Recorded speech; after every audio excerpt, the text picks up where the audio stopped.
Membrana nuclear, como nós estamos falando de célula eucariota, e os seres são eucariontes, tanto célula animal quanto célula vegetal possui membrana nuclear.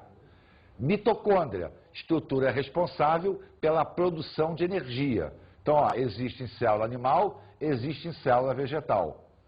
Cloroplasto, responsável pelo mecanismo de fotossíntese. Animal não faz fotossíntese, então ele não existe em célula animal, mas existe em célula vegetal. O retículo endoplasmático, seja ele granular ou agranular, existe tanto em animal quanto em vegetal. Ribossomo, que é a estrutura responsável pela síntese de proteína, existe em animal, existe em vegetal. Lisossomo, o órgão responsável pelo processo de digestão intracelular.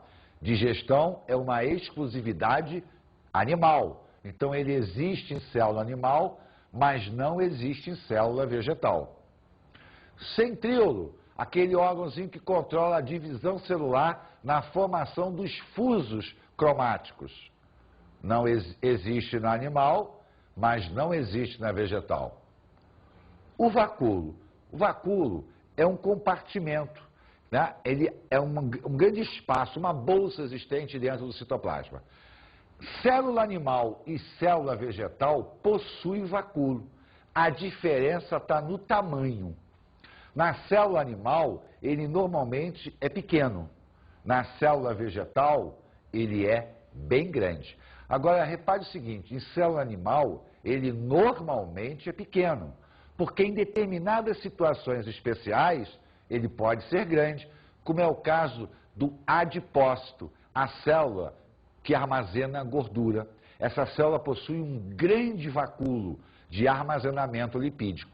É uma exceção? É, porque a maioria delas, os vacúolos são pequenos, mas esporadicamente pode acontecer de em célula animal você ter um vacúolo grande.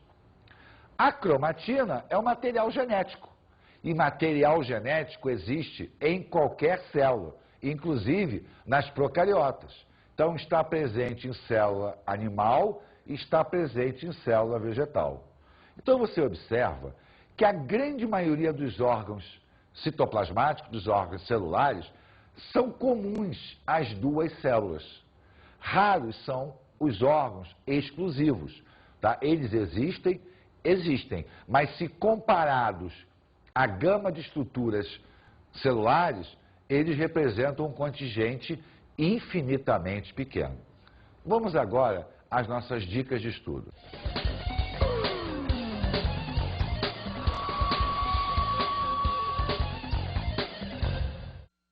Eu diria para você o quê?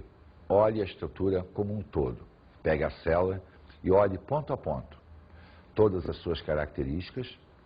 Analise exatamente cada ponto da evolução do processo. As diferenças, célula procariota, eucariota, o que existe numa, o que existe na outra, quais são as características de uma célula de origem animal, de uma célula vegetal. Veja as teorias, as maneiras como se classificam as células. Estude característica geral da célula como uma sequência lógica e não com tópicos isolados, para que você possa entender como o organismo pluricelular pode desempenhar as funções que ele desempenha.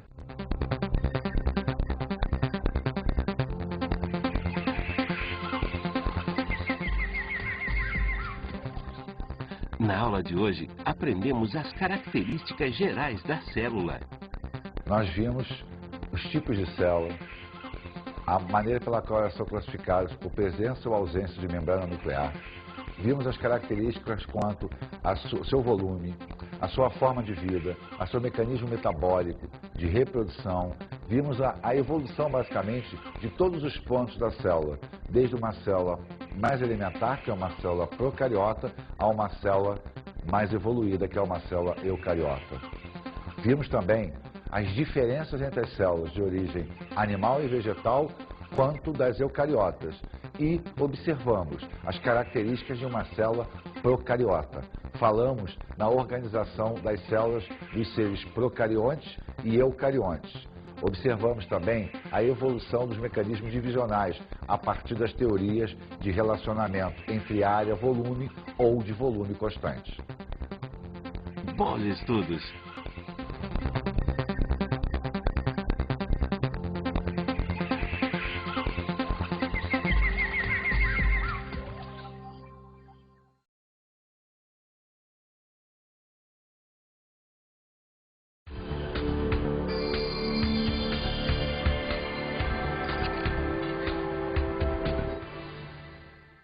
Eu diria para você que é uma características gerais da célula, normalmente encarado pelo aluno como uma matéria muito chata. Por quê? São conceitos, são colocações. Então, tentamos sempre tornar a aula mais dinâmica, trazendo exemplos, né, de células microscópicas, macroscópicas. Se a escola tiver um laboratório, fica legal mostrar.